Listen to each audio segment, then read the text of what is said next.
Assalamualaikum dan salam sejahtera saya ucapkan kepada Puan Ramla dan juga rakan-rakan. Hari ini saya Muhammad Rehan bin Izzat dan rakan saya Nurul Hatijah binti Jalal akan membincangkan bagaimanakah sikap stereotip membawa kepada prejudis dan diskriminasi dalam masyarakat. Namun begitu, apakah konsep stereotip, prejudis dan juga konsep bagi diskriminasi? Menurut Haley 2009 dan McMurray 1994, stereotip merupakan keadaan umum yang negatif terhadap sebuah kumpulan etnik. Dan selalunya stereotip merupakan gambaran positif atau negatif yang berlebihan terhadap sesebuah kumpulan etnik. Manakala konsep prejudis pula merupakan komponen perasaan mengenai sikap terhadap ahli sesebuah kumpulan berdasarkan keahliannya ataupun membership mereka semata-mata. Prejudis berasal daripada kecenderungan untuk membagikan dunia kepada kami dan mereka, serta melihat bahawa kumpulan mereka sendiri adalah lebih baik daripada kumpulan lain, seperti yang dikatakan oleh Spear, Tuskegee dan Emlers 1999. Manakala menurut Harley 2009, prejudis antara etnik berlaku apabila sekumpulan etnik memandang negatif terhadap sekumpulan etnik yang lain. Berikut pula merupakan antara contoh Asia stereotip yang berlaku terhadap kumpulan orang Asia. Golongan Asia selalunya distereotipkan dengan penguasaan kungfu ataupun dikenali sebagai ninja. Selain itu, orang Asia juga distereotipkan dengan action ataupun tema nerd boy, dan akhir sekali orang Asia juga distereotipkan dengan ibu bapa yang ganas ataupun tiger Asian mom. Walaupun stereotip ini sebenarnya adalah tidak betul kerana berbeza mengikut personality individu, namun ini merupakan antara pandangan terhadap kumpulan Asia yang berlaku, dan ia merupakan satu pandangan yang agak popular. Selain daripada bentuk stereotip mengikut kaum, terdapat juga stereotip tradisional, iaitu yang menstereotipkan kedua belah jantina. Ini merupakan pandangan terhadap golongan feminin ataupun maskulin yang sepatutnya mencapai ataupun mengikut kepada kelas gender seseorang itu. Sebagai contoh, kaum lelaki mestilah bersifat maskulin, di mana ianya lebih agresif, independent, not easily influenced, dominant, active, worldly, not easily hurt by emotionally, ataupun sukar untuk menangis ataupun tidak boleh menangis, dan logical.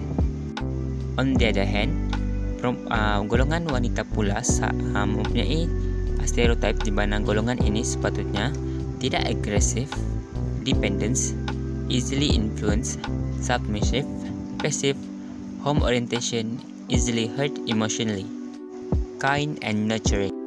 Oleh itu, masyarakat sekian lama telah menanamkan gender stereotip ini ke dalam pemahaman masyarakat, sehingga apabila berlaku sebarang ketidaksesuaian terhadap stereotip mengikut jantina ini, seseorang itu ataupun individu itu akan diperlekehkan ataupun dianggap lain daripada lain. Walhal kita mengetahui bahawa manusia sebenarnya ada mempunyai personality tersendiri yang unik dan tidak mempunyai persamaan ataupun ciri persamaan yang 100% sama, walaupun mempunyai jantina yang berbeza. Mungkin wujud saja lelaki yang gentle, lelaki yang talkative, dan sebaliknya ada juga wanita yang logical, wanita yang dominant. Namun stereotip ini telah menjadi isu sekian lama dalam traditional gender stereotype hingga mampu menjadi satu isu. Stereotip merupakan antara proses utama dalam berlakunya sikap prejudis dan seterusnya diskriminasi. Sebagai contoh, stereotip merupakan satu fahaman prejudice merupakan satu pandangan dan apabila diluahkan ianya menjadi diskriminasi. Namun, bagaimanakah sikap stereotip ini mampu berkembang sehingga menjadi prejudice dan diskriminasi? Prejudice dan diskriminasi berlaku pertamanya dengan memberikan sifat yang rendah ataupun yang melampau seperti pemalas dan tidak cerdik kepada kumpulan minoriti.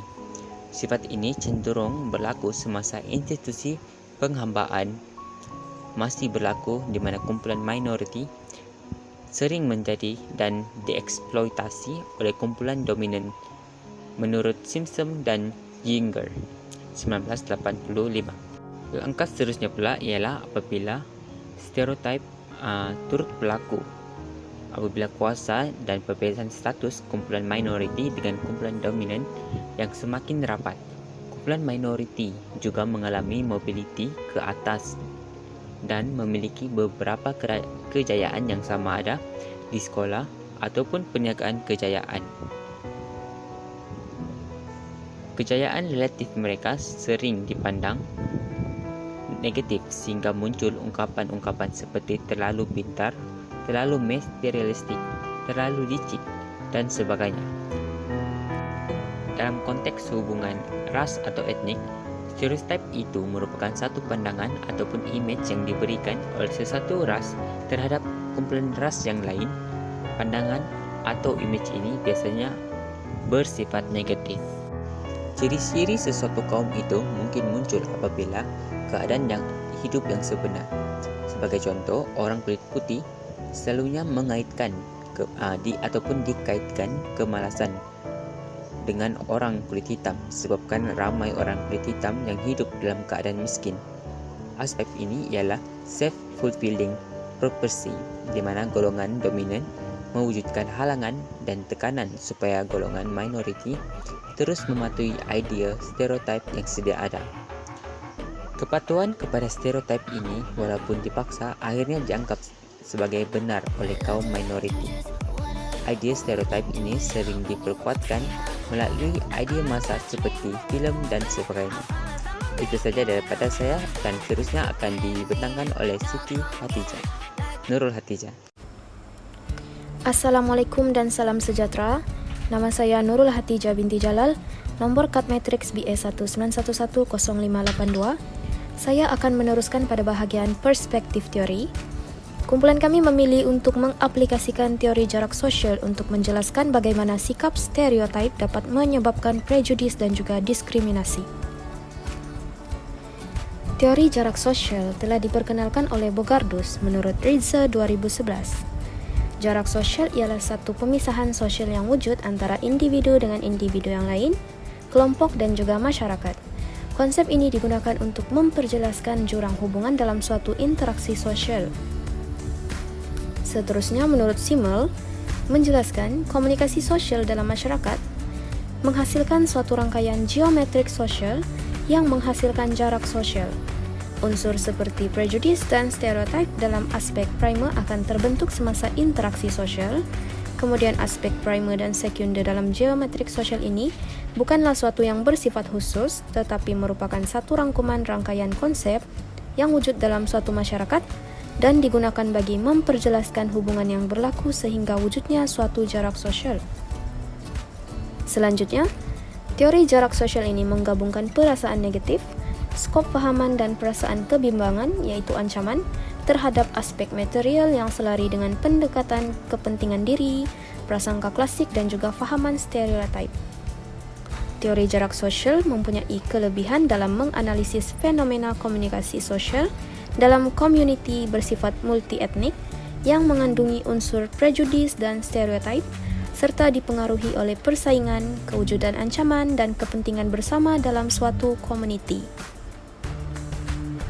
Baiklah, seterusnya, bagaimana untuk kurangkan stereotip? Other techniques that are used to reduce prejudice include gaining public support and awareness for anti-prejudice social norms. Second, increasing contact with members of other social groups. Third, making people aware of the inconsistencies in their own beliefs. And lastly, passing laws and regulation that require fair and equal treatment for all groups of people. Sebagai kesimpulan, sikap prejudis merupakan permulaan kepada asas berlakunya stereotip dan diskriminasi. Adalah penting bagi kita yang terdiri daripada pelbagai latar belakang untuk sentiasa peka dan sensitif terhadap isu ini agar kemakmuran yang tercipta sejak merdeka dapat terjaga. Sekian, terima kasih daripada kumpulan kami.